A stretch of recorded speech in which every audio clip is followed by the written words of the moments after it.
মা মেয়েকে গরু চুরির অভিযোগ দিয়ে তাদেরকে দড়ি দিয়ে পুরা রশি দিয়ে বেঁধে নিয়ে আসা হয়েছে ইউনিয়ন পরিষদে।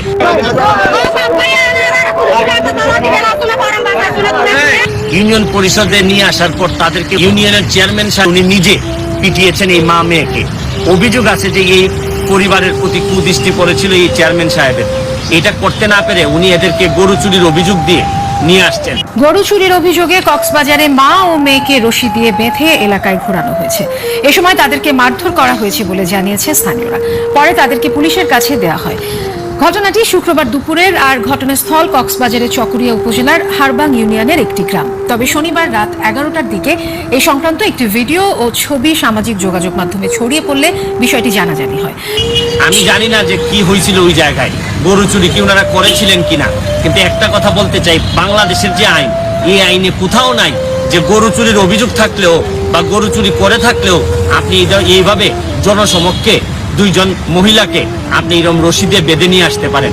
আমি বলতে চাই যে এই চকরিয়াতে এই হারবাং ইউনিয়নে কি বাংলাদেশের কোনো আইন চলে কিনা, এটা আমি এই যারা প্রশাসন আছেন কক্সবাজারের প্রশাসনের কাছে জানতে চাই। আরে এমন এক বাংলাদেশে আমরা জন্মাইছি যেখানে হাজার কোটি টাকা যারা লুটপাট করতেছে তাদেরকে ডেকে আপনারা চেয়ারে বসিয়ে, ইভেন দুদক পর্যন্ত আইসা চেয়ারে বসিয়ে তাদেরকে ইন্টারভিউ নেওয়া হয় যে আপনি টাকা নিয়েছেন কিনা। আর এমন এক দেশে জন্মাইছি, আমি জানি না কক্সবাজারের এই অবস্থা হয়েছে কেন। কয়দিন আগে আপনারা জানেন যে সিনহার মেজরের তাকে হত্যা করা হয়েছে, এবং এখানে আবার তো স্বর্গরাজ্য আপনারা জানেন টেকনাফে।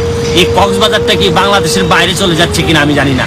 আমি এই যে কক্সবাজার প্রশাসনের কাছে বলতে চাই, আপনারা ত্বরিত এই ব্যাপারে ব্যবস্থা নেন, নাইলে আমরা দরকার হইলে প্রয়োজনে হাইকোর্টে নিয়ে আসবো। কারণ এই যে মা মেয়েকে রশি দিয়ে বেঁধে আপনারা নিয়ে আসছেন চেয়ারম্যান অফিসে, এই ছবিটা যখন আমাদের চোখের সামনে আসছে মনে হয়েছে যে সারা বাংলাদেশের আমাদের মা বোনরা এইভাবে রশি দিয়ে টেনে নিয়ে আসছেন আপনারা সামনে। আর কত নির্যাতন নিপীড়ন করবেন, এইটা আমার কাছে মনে হয়েছে যে শুধু এক জায়গার ঘটনা না, বাংলাদেশে আরো বিভিন্ন জায়গায় যারা চেয়ারম্যানরা আছেন তারা যদি এই ধরনের ঘটনা ঘটিয়ে থাকেন, এই ঘটনার প্রকৃত বিচার যদি না হয় তাইলে আরো চেয়ারম্যানরা উৎসাহিত হবে, মানুষকে নির্যাতন করবে, নিপীড়ন করবে। এইভাবে কোনোদিন সোনার বাংলা বানানো যাবে না। প্রতিটা জায়গায় আমরা চাই না যে প্রতিটা জিনিসকে হাইকোর্টের নজরে নিয়ে আসতে। আমরা চেষ্টা করব যদি আপনারা ব্যবস্থা গ্রহণ করেন, কক্সবাজারের যে প্রশাসন যদি আপনারা ব্যবস্থা গ্রহণ করেন, তাইলে আমরা এটাকে হাইকোর্টের নজরে আনতে চাই না। এই হারবাং যে ইউনিয়নের চেয়ারম্যানের বিরুদ্ধে যদি আপনারা ত্বরিত ব্যবস্থা গ্রহণ না করেন, তাহলে শেষ পর্যন্ত আমরা এটা হাইকোর্টে নিয়ে আসতে বাধ্য হব।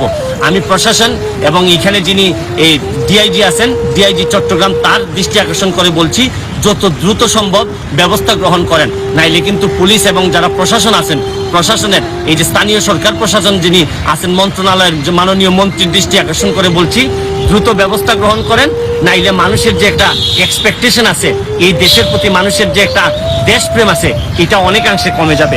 পরিশেষে আবারও আপনাদেরকে বলবো, এই ধরনের ঘটনা যেন বাংলাদেশের মাটিতে পুনরাবৃত্তি না হয়, তাইলে বাংলাদেশের প্রতি মানুষের যে শ্রদ্ধাবোধ, দেশপ্রেম, এটা দিন দিন কমতে থাকবে। প্রথমে তোলা হয় গরু চুরির অভিযোগ, এরপর আটক করে মারধর, সর্বশেষ কোমরে রশি বেঁধে হাঁটানো হয় রাস্তায়। মা মেয়ে সহ একই পরিবারের 4 জন এমন নির্যাতন এবং হেনস্থার শিকার হয়েছে কক্সবাজারের চকরিয়ায়। পরে মামলায় আটক দেখিয়ে তাদেরকে পাঠানো হয় কারাগারে। এই ঘটনায় ব্যাপক সমালোচনার মুখে একটি তদন্ত কমিটি গঠন করে উপজেলা প্রশাসন।